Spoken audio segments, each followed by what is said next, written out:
আসসালামু আলাইকুম ওয়া রাহমাতুল্লাহি ওয়া বারাকাতুহু।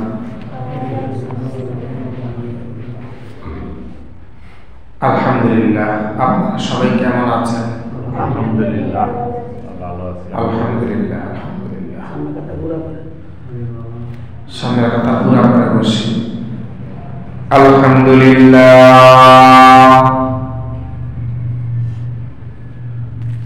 আলহামদুলিল্লাহিল্লাযী জাআলাশ-শামসা ওয়াল-কমার ওয়ান-নাজমা ওয়াশ-শাজারা ইয়াসজুদান ওয়া ফাদ্দালানা যামানান আলা যামান কামা ফাদ্দালা মাকানান আলা মাকান ওয়া ইনসানান আলাল ইনসান وسبحه وحبيبنا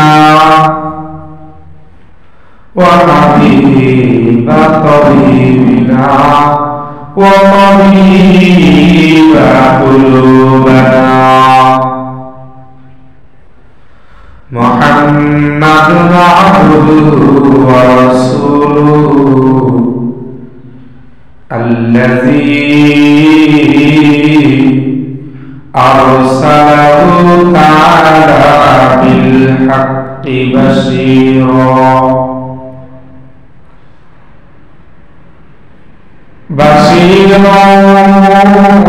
ونذيرا وداعيا إلى الله بإذنه وسراجا وقمرا منيرا أما بعد فأعوذ بالله من الشيطان الرجيم بسم الله الرحمن الرحيم قل إن كنتم تحبون الله فاتبعوني يحببكم الله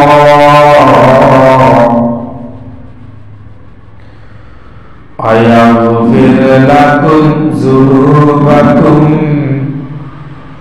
والله غفور رحيم.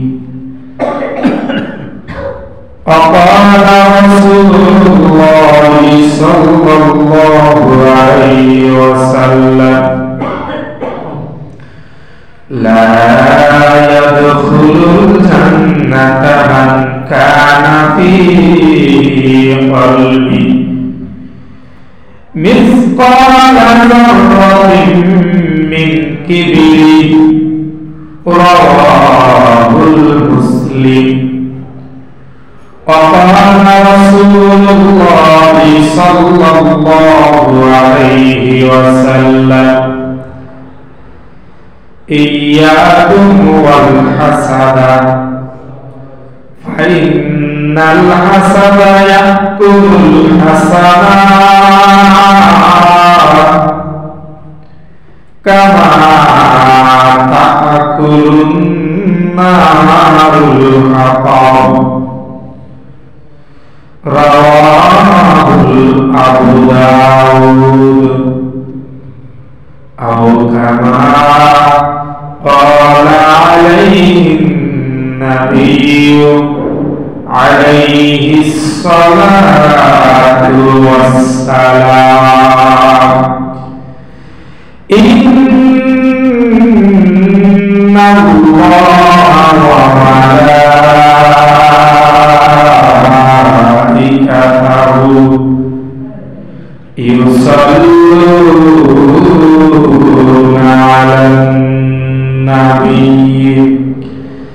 يا أيها الذين آمنوا صلوا عليه وسلموا تسليما اللهم صل على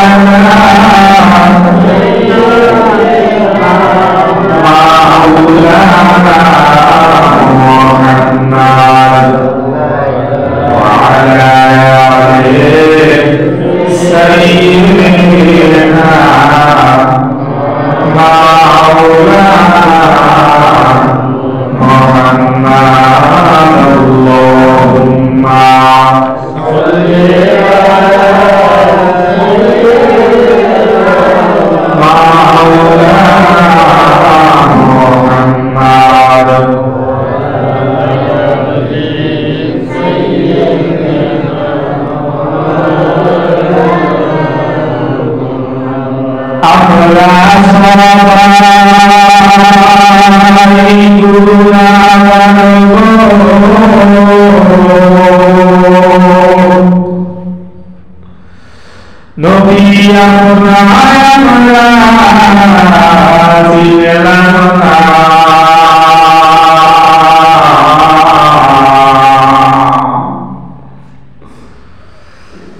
সেই কারণে নবী আমাদের আপনি কখনো ভুলেন না আল্লাহুম্মা সাল্লি আলা সাইয়্যিদিনা মাওলানা মুহাম্মদ সাইয়্যিদিনা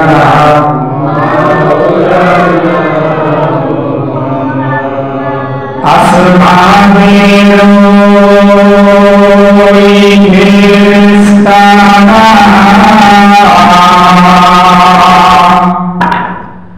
কাতারে দাঁড়িয়া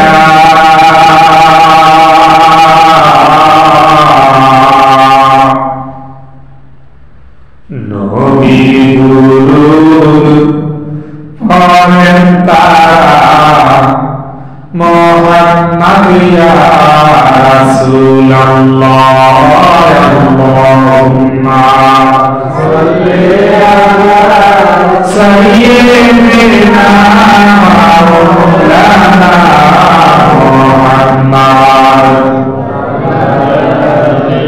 সাইয়্যিদিনা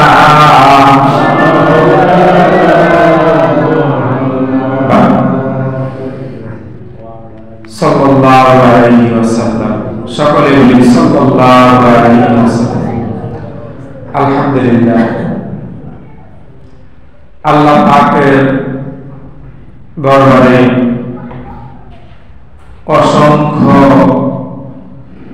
অগণিত শুকরিয়া আদায় করছি যে মহান বাড়ি তাআলা আমাকে এবং আপনাকে দুনিয়াবি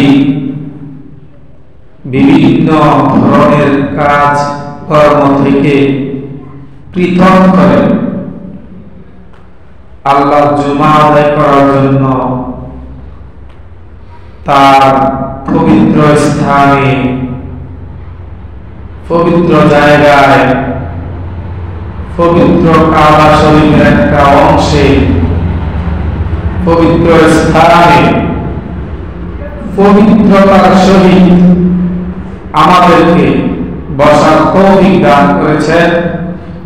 এই জন্য সকলেই অন্তরের অন্তঃস্থল থেকে মাওলা পাকের শুকরিয়া আদায় করি, বলি আলহামদুলিল্লাহ।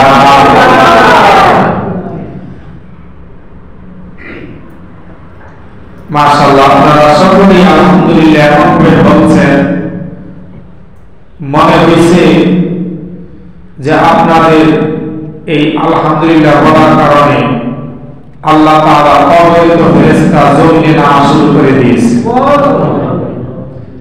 এই জন্য আমরা আরেকবার বলি আলহামদুলিল্লাহ। সম্মানিত আমার কলিজার প্রাণ প্রিয় মুসলিম ভাইরা ও পর্দার আড়ালে আমার সম্মানিতা শ্রদ্ধেয় মা ও বোনেরা, আজকে আমি আপনাদের সম্মুখে যে মৌজু অর্থাৎ যে বিষয় নিয়ে আলোচনা করার জন্য প্রস্তুত নিয়ে বসেছি, আজকের আলোচনায় এবং খুতবায়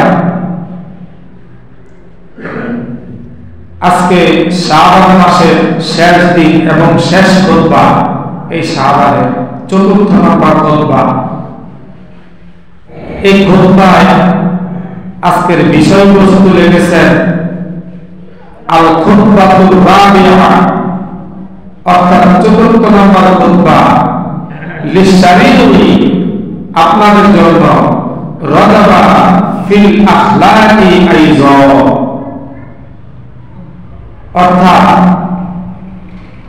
এই রজব মাসের শেষ খুতবা আলোচনা করেছেন সৎ চরিত্র সম্পর্কে। বলেন কি সম্পর্কে? সৎ চরিত্র সম্পর্কে আজকে এই রজব মাসের শেষ আলোচনা। গত জুমায় আমাদের আলোচনা হয়েছিল স্বভাব এবং চরিত্র। কি ছিল বলেন? স্বভাব এবং চরিত্র নিয়ে আলোচনা ছিল গত জুমায়। আজকের জুমায় হলো সৎ চরিত্র। আজকে রজব মাসের 30 তারিখ, আজকে চাঁদের দিন। চাঁদ উঠবে ইনশাআল্লাহ।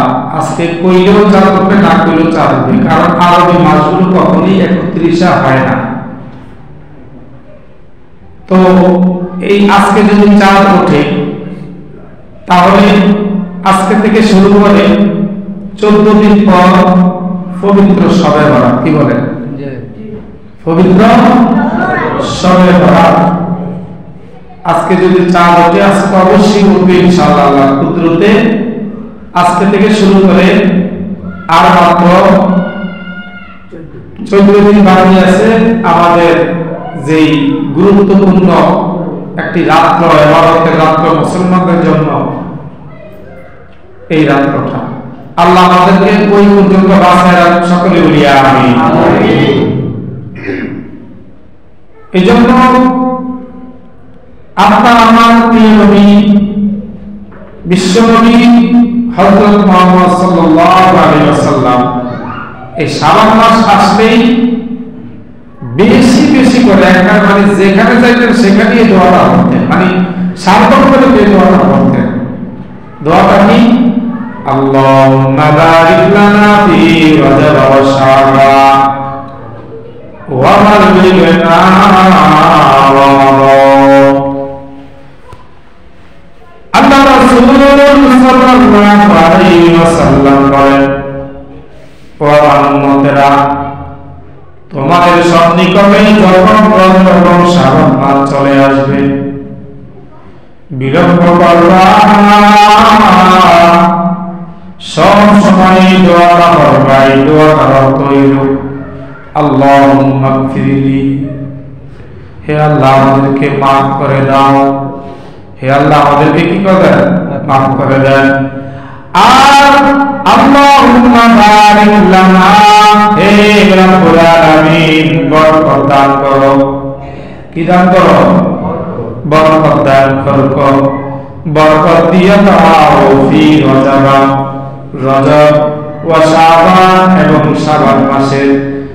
আল্লাহ রাসূল বলেন, রজব এবং শাবান মাসে আপনি বরকত দান করেন। কাকে বলতেছে বলেন? আল্লাহকে বলতেছে। ওয়া বাল্লিগনা রমাদান, এবং পৌঁছাইয়া দাও রমজান পর্যন্ত। পৌঁছাইয়া দাও কি পর্যন্ত? রমজান পর্যন্ত পৌঁছাইয়া দাও। তো আমরা এই দোয়াটা বেশি বেশি করে করব এবং শেখার চেষ্টা করব। বাইরে আমার শয়তান দুইটা রূপের অধিকারী ছিল। কোন কোন কিতাবলা লেখে শয়তান 4টি গুণের অধিকারী ছিল। যদি ৫ম নাম্বার গুণের অধিকারী হতো তাহলে শয়তান আর শয়তান থাকতো না। বলে যে 1 নাম্বার শয়তানের গুণ ছিল, সে ছিল আলেম, মানে জানেওয়ালা লোক ছিল। এবং 2 নাম্বার গুণ ছিল শয়তান ছিল আবেদ। কি ছিল বলেন? আবেদ, মানে ইবাদতকারী ছিল। আল্লামা ফরিদউদ্দীন আত্তার রাহমাতুল্লাহি আলাইহি তার কিতাবের ভিতর উল্লেখ করেন, এই পৃথিবীর জমিনের মধ্যে এমন কোন জায়গা বাকি নাই যে শয়তান সিজদা না করছে, সিজদা না করছে। কোন কোন কিতাবের মধ্যে আছে এই শয়তান 40,000 বছর পর্যন্ত ইবাদত করছে। কয় বছর? 40,000 বছর পর্যন্ত ইবাদত করছে। ও ভাইরা, 3 নাম্বার শয়তানের গুণ ছিল, সে ছিল আকলমান। সে ছিল কি? আকলমান, বুদ্ধিমতী ছিল। কেমন বুদ্ধি ছিল? বলে যে শয়তান আগামী কালকে কি করতে চায়, কেমনি করবে, এগুলো জানার জন্য তিনি এরকম ভাবে দেয়ালের ভিতরে কান লাগায় রাখতেন। বর্তমানে এমনও রয়েছে কিছু জিন জাতিরা রয়েছে, শয়তান জিন, এরাও আল্লাহ তাআলার বৈঠকখানায় বিশিষ্ট ফেরেশতাদেরকে নিয়ে আল্লাহ যখন কোনো পরামর্শ করে তখন বদ জিনেরা ওই পরামর্শগুলো শোনার জন্য চেষ্টা করে। তখনই একদল ফেরেশতা ওই শয়তানের গায়ে কিছু আগুনের গোলা নিক্ষেপ করে। নিক্ষেপ করার কারণে তারা ওইখানে কাছে আসতে পারে না। ও ভাইরা আমার, এই 3টা গুণ তার তো সুন্দর ছিল। বলেছে এই গুণ পৃথিবীর মধ্যে আর কারোই ছিল না। কিন্তু পিতা বলা দেখে যদি সে আরেকটা গুণের অধিকারী হতে পারত তাহলে শয়তান আর শয়তান কখনোই হতো না, সে হয়ে যাইত অন্যরকম, মানে তার নামে কোনো ইবলিস থাকতো না। বলে 4 নাম্বার এই গুণটা থাকা দরকার ছিল না। বলেন 4 নাম্বার গুণ যদি তার থাকতো তাহলে তার একটা, সেটা হইল ইশক, আশিক। যদি তার মনের মধ্যে আশিকি থাকতো, ইশক থাকতো, তাহলে কখনোই সে শয়তান হতো না। কিন্তু এত বড় গুণের অধিকারী হওয়া সত্ত্বেও সে শয়তানি হয়ে গেল, কিন্তু আশিক হইতে পারল না। ও ভাইরা আমরা এখানে যারা বসা আছি রে বাবা, আমাদের মধ্যে অনেকেরই অনেক মাসালা মাসাইল কিছু না কিছু জানা আছে। আবার কিছু ভাইরা আছে অনেক বুদ্ধিমান, অনেক জ্ঞানী রে বাবা।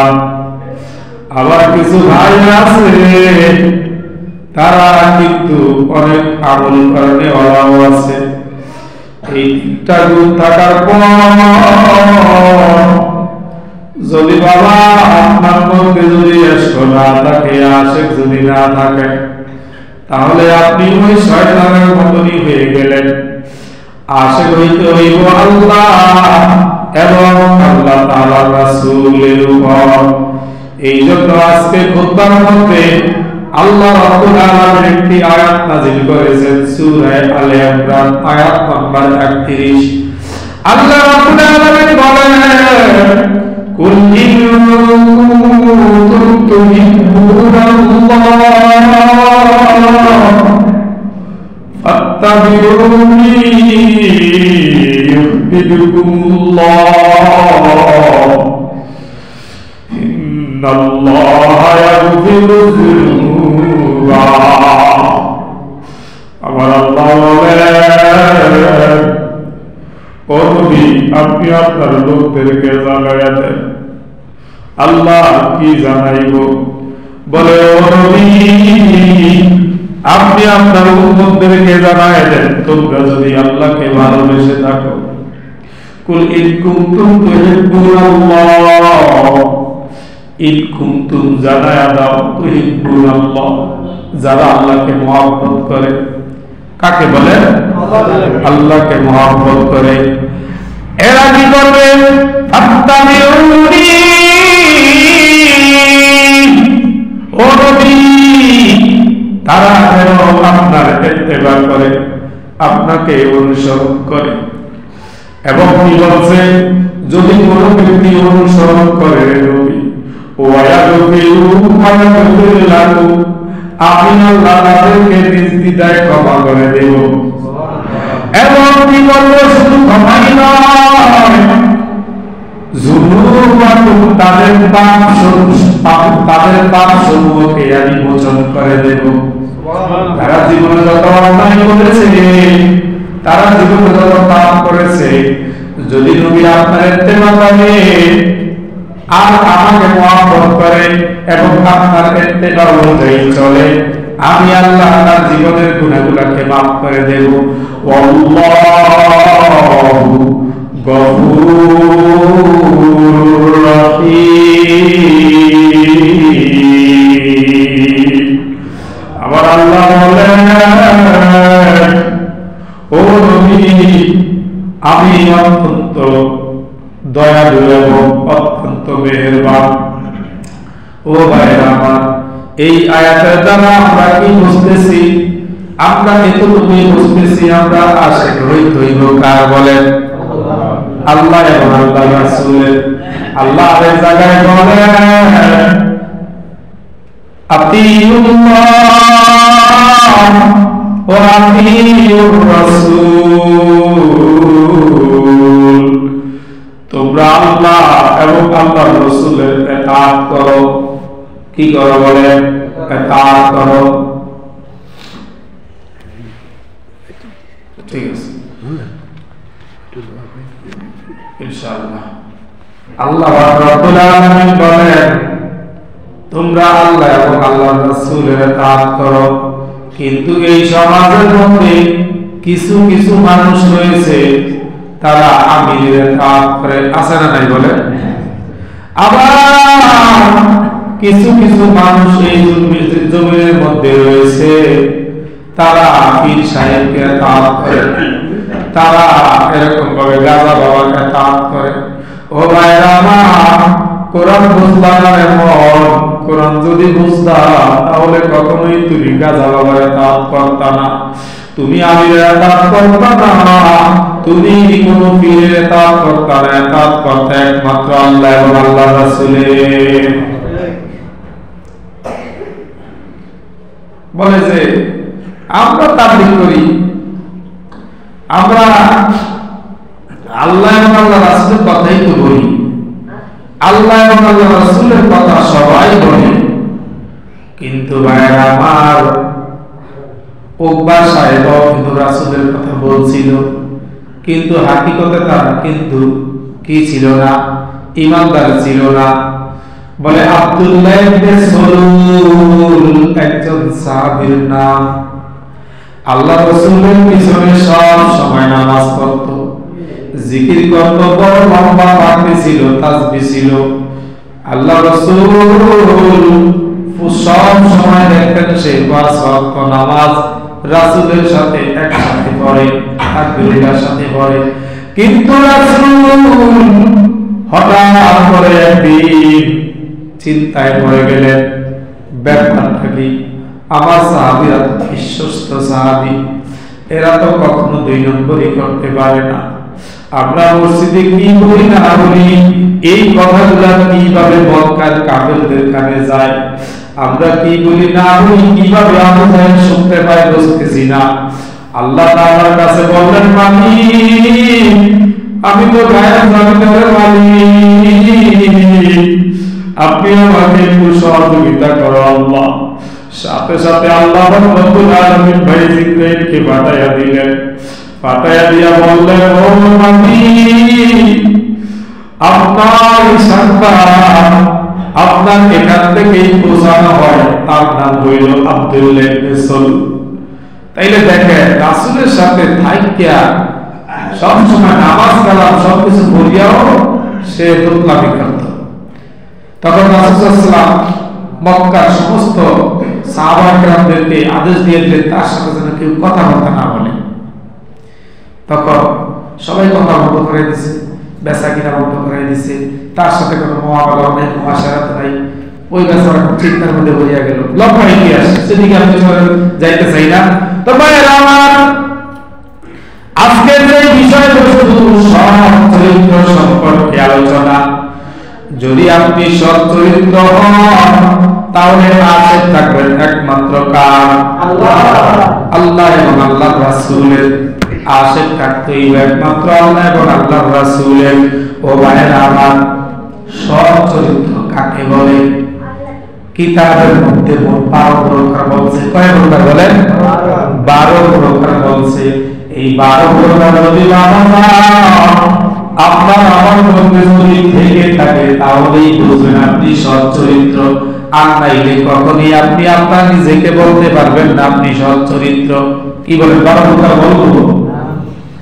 এই 12 প্রকার যদি আপনার মধ্যে থেকে থাকে, কিবা আমি ইমামতি করি আমার মধ্যে যদি থেকে থাকে, তাহলে মনে করব আমি সৎ চরিত্র একজন যুবক বা আমি একজন সৎ চরিত্র একজন মানব। বলতে পারবেন। ও ভাইরা আমার, আগে আমরা জানি সৎ চরিত্র কাকে বলে। কিতাবের ভিতরে আছে সৎ চরিত্র বলতে বোঝা যায় উত্তম চরিত্রের অধিকারী। কি বলেন? উত্তম চরিত্রের অধিকারী। আল্লাহ রাসূল সাল্লাল্লাহু আলাইহি ওয়াসাল্লাম বলেন যে ওই ব্যক্তি সবচেয়ে উত্তম যার চরিত্র উত্তম, যার চরিত্র উত্তম। গত জুমায় বলেছি আপনার চরিত্র নিয়ে আপনার বাবা জানে না, আপনার মাও জানে না, আপনার বড় জানে না, আপনার ভালো জানে না আপনার চরিত্র কেমন। কিন্তু আপনার জন্য আপনার চরিত্র সম্পর্কে হাসরের ময়দানে আল্লাহ তাআলা শুধু একজনকে জিজ্ঞাসা করবে, আর তিনি হলেন আপনার স্ত্রী। কে বলেন? আপনার স্ত্রী। আল্লাহ রাব্বিয়া বলবে, ও স্ত্রী তুমি তোমার স্বামীর ব্যাপারে সাক্ষী দাও, তোমার স্বামী কেমন ছিল। যদি স্ত্রী বলে আমার স্বামী সৎ চরিত্র ছিল, সাথে সাথে ওই স্বামীর জন্য জান্নাত। আর যদি স্ত্রী বলে না মালিক রে, এই স্বামীর হাতে কতই না আমি খাইছি, ফোন মহিলার সাথে কথা বলে, ফেসবুকে কথা বলে, মোবাইলে কথা বলে, আশপাশের মহিলাদের সাথে তার আচার আচরণ ছিল, সে মদ খাইতো, গাঁজা খাইতো, অনেক সময় সিগারেট খাই, আমার মন পারে ধোয়া মারতো। আছে না পুরুষ এমন? আছে না নাই বলেন? বহুত আছে। ও খুশি মানে স্ত্রীকে খুশি মানে বিড়ি খায়া ধোয়া মারে। ও ভাই, এই জিনিসটা যে আপনি করলেন, নাকের মাধ্যমে ধোঁয়াটা ওই নারীর পেটে চলে গেছে। আর আপনার ভবিষ্যতে সন্তান ওই উঠোনে জন্ম নিলে ওই সন্তানটার অবস্থা কেমন হবে বাবা একটু ভেবে দেখুন। এই জন্য কখনোই এগুলা খাওয়া ঠিক হবে না। ভাইয়েরা আমার, এই জন্য বলেছেন আল্লাহ রাসূল সাল্লাল্লাহু আলাইহি ওয়াসাল্লাম বলেন, কোন মুমিন যদি আমাকে দুইটা জিনিসের উপর যদি আমাকে কি করে জামিন দিতে পারে, আমি রাসূল তাকে সুপারিশ কইরা জান্নাতে নেওয়াটা আমার জন্য ওয়াজিব হয়ে যাবে। তাহলে দুইটা জিনিসের জামিন কি দিতে পারবেন? এক নাম্বার হইল, যদি কোন মুমিন বান্দা তার জবান অর্থাৎ এই জিহ্বার জামিন দেয়, ও মালিক আমার এই 40 বছর বয়সে কিংবা 35 বছর বয়সে আমি আমার এই জিহ্বা দিয়া কখনোই আমি একটা কটু কথা বলি নাই, একটা মিথ্যা বলি নাই, আমি জবান বলিয়ে বলি নাই, এবং আমি আমার এই জবান দিয়া কখনোই খারাপ কিছু বলি নাই রে মালিক। কারণ মালিক তো সবই দেখছে। যদি আপনি জামিন দিতে পারেন তাহলে আর দ্বিতীয়টা হইল, বলেন দুই চোয়ালের মাঝখানে অর্থাৎ দুই গানের মাঝখানে যেই প্রস্তাবের স্থান রয়েছে, ওই প্রস্তাবের স্থানে যদি আপনি জামিন দিতে পারেন তাহলে আল্লাহ রাব্বুল আলামিন রাসূলের মাধ্যমে জানায়া দেয়, ও রাসূল আপনি বলে দেন আপনার জন্য ওয়াজিব তাদেরকে জান্নাতে নিয়ে যাওয়ার জন্য। সুবহানাল্লাহ। তাইলে যুব সমাজ এরকম বহুত আছে, বহুত নিজের এরকম ভাবে মোবাইলের মাধ্যমে হস্তমৈথুন করিয়া জীবন শেষ করে দিতেছে, আছে না নাই বলেন? বহুত আছে। ভাইয়েরা আমার, এরপরে আমরা এই গুণগুলো এবার একটু আলোচনা করব। সব চরিত্র মধ্যে এই 12টা গুণ যদি আপনার মধ্যে থেকে থাকে তাহলেই মনে করেন আপনি একজন সচ্চরিত্র মানুষ। এক নম্বর হইল, বলে আপনার সত্যবাদিতা থাকা আপনার মধ্যে। এখন ভাই একটু নিজে একটু চিন্তি মাইরা দেখেন যে আপনি সব সময় সত্য কথা বলেন কিনা, এই একটা বিষয় জেনে রাখেন। দ্বিতীয় নাম্বার হলো, কেউ যদি আপনাকে কষ্ট দেয় সাথে সাথে ক্ষমা করে দেওয়া এবং তার সাথে উদারতা দেওয়া। এবার আপনি নিজেই চিন্তা করে দেখেন আপনার মধ্যে এই গুণটা আছে কিনা। ও ভাইরা আমার, নবীর ইতিহাস বলেন, গতকাল রাতে আমি রাসূল সাল্লাল্লাহু আলাইহি ওয়াসাল্লামের ইতিহাস পড়তে গিয়ে নিজের চোখে পানি চলে আসছে। বলে রাসূলকে এত কষ্ট দিয়েছে, এত কষ্ট দিয়েছে। প্রথমত রাসূল সাল্লাল্লাহু আলাইহি ওয়াসাল্লাম তাদের এই কষ্ট সহ্য করতে না পেরে একটা পাহাড়ের চূড়ায় বসে আছে। ওইখানে আবু জাহেল গেছে, যায়া দেখতেছে নবী একা বসে আছে। তখন নবীজির নাম ধরে ডাক দিছে, ডাক দেওয়ার পরে নবীজি কিছুই করে নাই। এরপর দেখতেছে আবু জাহেল, নবীজিকে কিছুই করা যাচ্ছে না। তখন নবীজিকে এরকম ভাবে বিভিন্ন উম্মতদেরকে নিয়ে এবং মুসলমানদেরকে নিয়ে গালিগালাজ শুরু করছে। আল্লাহ রাসূল তাতে কর্মপাত করে নাই। এরপর দেখতেছেন যে না, রাসূলকে কোনো কিছুতেই ক্ষমানো যায় না। এরপরে হাতের মধ্যে একটা পাথর দিলেন, আর পাথর টানিয়া এরকম ভাবে রাসূলের গায়ে ছুড়লেন। কিতাবের মধ্যে লেখছে ওই পাথরটা রাসূলের কপালে গিয়া পড়লো। কপাল থেকে রক্ত বের হয়ে জামার ভিতর দিয়ে এরকম ভাবে দান পর্যন্ত চলে আসে। আল্লাহ রাসূল এই হাতটাকে এইভাবে ধরে রাখছে, রাখার পর আমার রাসূল শিরা পড়লো, কালাম করে গেছে অবস্থায়। কিতাবের ভিতরে লেখে পাহাড়ের পাশে এক মহিলা ছাগল চড়াইত। মুহাম্মদের অবস্থা দেখে মহিলা সহ্য করতে পারলো না, আমি হামজার কাছে চলে গেল। আমি হামজা, তোমার বাচ্চাদের মারছে কে? আবু জাহেল। সাথে সাথে আমি হামজা দৌড়ে গেল, যায়া মুহাম্মদকে কোলে নিল। কি রে মুহাম্মদ, কি হয়েছে? বলে চাচা কিছুই হয় নাই। কে মারছে? বলে আবু জাহেল পাথর মারছে। চাচা রাগ উঠলো, চাচাকে বলতেছে, ও চাচা আবু জাহেলের বাড়ি সে বোঝে নাই, আমি রাসূল আবু জাহেলকে মাফ করে দিলাম। কেমন বুঝছিল আমার এই উদারতা, এই ভালোবাসাকে কত আমার নবীর করতেছি, ক্ষমা করে দেওয়া। ভাইরা আমার, আজকে নবীর উপর বলে আমি দাবি করি, কিন্তু আমার রাসূলের গুণ আমার মধ্যে নাই। এরপরে 3 নাম্বার হইল দানশীলতা আপনার মধ্যে আছে কিনা। তারপরে 4 নাম্বার হইল বিনয় নম্রতা দেখানো, এটাও আপনার মধ্যে আছে কিনা দেখেন। 5 নাম্বার হইল সহনশীলতা, অর্থাৎ মানুষ কিন্তু হাস্যভাবে কাছে টানা, ভালো ভালো ব্যবহার দেখানো, মুখে হাসি দিয়ে তাকে একটু মজা দেওয়া। এরপরে 6 নম্বর হারাম থেকে বেঁচে আছেন কিনা রে বাবা।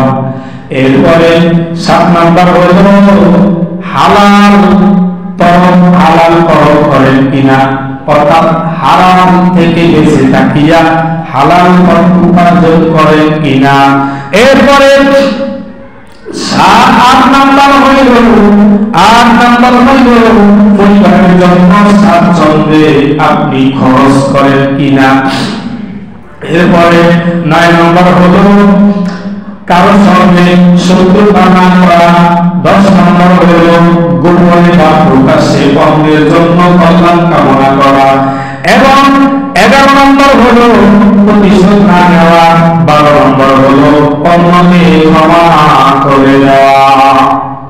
এই গুণগুলো যদি আপনার মধ্যে থেকে থাকে তাহলে কিতাব অনুযায়ী আপনি একজন সচ্চরিত্রবান পুরুষ। আর যদি না থাকে তাহলে কিভাবে এগুলাকে অর্জন করা যায়, এখনো সময় আছে। আমরা যেন এই গুণগুলোকে আমরা আঁকড়ে ধরে আমরা পরপারে যেতে পারি। আজকে ভাই আমাদের মাঝ থেকে এক মুসলিম চলে গেলেন, শাহরুল ভাই সাহেব এইখানে বসতেন, আজকে সে নাই। বাবা আমার আপনার এমন একটা সময় চলে আসবে, কেউ ভাবে দুনিয়া থেকে বিদায় হয়ে যাবে। এমন তো হতে পারে মসজিদ থেকে বের হতে না হতেই আল্লাহ আজরাইল চলে আসবে জান নেওয়ার জন্য। ও বাবা, শরীরে কোরআনে ধরে আমার বাবা, রক্তে গরম করে আমারে, কারণ রক্তের গরম, শরীরের গরম, ক্ষমতার গরম এবং বংশের গরম, এগুলো কিছুই যাবে না। যাবে একমাত্র 3 কানা কাবরার আমল। আমলটাকে সাজাই দেখবেন কি হবে, আপনার জীবনটা সুন্দর হয়ে যাবে। আমার শেষ কথা হলো, কিতাবের মধ্যে আছে ফাজাইল আমাল, প্রত্যেক মসজিদে পড়ায়। এই ফাজাইল আমালের ভিতরে 362 নম্বর পৃষ্ঠায় একটা সুন্দর উপমা লেখছে। কিতাবের ভিতরে লেখছে যে একজন বুজুর্গ,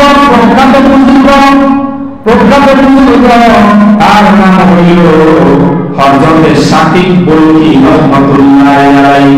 শাকিব বলকি রহমাতুল্লাহ আলাইহি পড়েছেন বুজুর্গ। উনি কিতাবের ভিতরে যখন বলছেন যে 5টা জিনিস মৃত্যুর পরে আমাকে বের হতে হবে, পাইতে হবে, বলে 1 নম্বর কি বলছে? বলে 1 নম্বর বলছে কবর। কবর আসল মিজান তুলছিলাম। এরকম ভাবে 5টা বিষয় রয়েছে ভাইজান। ও ভাইরা আমার, ওই প্রখ্যাত বুজুর্গ আল্লামা শাকিব রহমাতুল্লাহ আলাইহি তিনি বলেন এই 5টা জিনিস আমি কিন্তু 5টা বিষয়ের মধ্যে পেয়েছি। কয়টা বিষয়ের মধ্যে বলেন? 5টা বিষয়ের মধ্যে পেয়েছি। বলে 1 নম্বর বিষয় হলো, বলে যে রিজিকের বরকত আমি 4 নামাজের মধ্যে পেয়েছি। সুবহানাল্লাহ। আজকে আমরা রিজিক নিয়ে অন্বেষণ নিয়ে কত ব্যতিব্যস্তর মধ্যে আছি। আর আল্লামা শাকিব রহমাতুল্লাহ আলাইহি বলেন আমি 7 নামাজের মধ্যে আমি আমার রিজিকের বরকত পেলাম। তাহলে আমরা 7 নামাজ পড়ে যে নামাজটা বেলা এই 10টার মধ্যে, 9:30 থেকে 10টা 11টা 8 পর্যন্ত, ওই সময় 7 নামাজ পড়া হয় 4 রাকাত। ও ভাইরা আমার, 2 নম্বর হইল বলে আমি কবরের আলো আমি কিসের মধ্যে পেলাম? বলে কবরের কালোয়ারি তাহাজ্জুদ নামাজের মধ্যে পেলাম। কিসের মধ্যে বলেন? তাহাজ্জুদ নামাজের মধ্যে আমি কবরের আলো পেয়েছি। এরপরে 3 নাম্বার হইল মুনকার নাকিরের সুয়ালের জবাব। বলে আমি এই মুনকার নাকিরের সুয়ালের জবাব আমি কোরআন তেলাওয়াতের মাধ্যমে পেয়েছি। কিসের মাধ্যমে বলেন? কোরআন তেলাওয়াতের মাধ্যমে পেয়েছি। এরপরে 4 নম্বর হইল ফুলসিরাতের রাস্তা। বলে এই ফুলসিরাতের রাস্তা পার হওয়া আমি রোজা এবং সদকার মধ্যে পেয়েছি। এরপরে 5 নম্বর হইল আরশের যে ছায়া রয়েছে হাশরের ময়দানে। বলে এই আরশের পাকের নিচের ছায়া আমি পেলাম একমাত্র নির্জনতার মাধ্যমে। কিসের মাধ্যমে বলেন? নির্জনতার মাধ্যমে। আর আমি নির্জনতা অবলম্বন করে সবসময় জিকির আজকাল করতে। ও ভাইরা আমার, এই আল্লামা শাফি বলতি রহমাতুল্লাহি আলাইহি এই কথা দ্বারা আমাদের দ্রুত বুঝতে হবে যে তারাও তো মানুষ ছিল, আমরাও তো মানুষ, তারাও আমল করে গেছে, আমরা কি আমল করি কিনা? অথচ জান্নাত তো যেতে চাই, কিন্তু জান্নাতের কাজ না করলে কখনোই জান্নাতে যাওয়া যাবে না।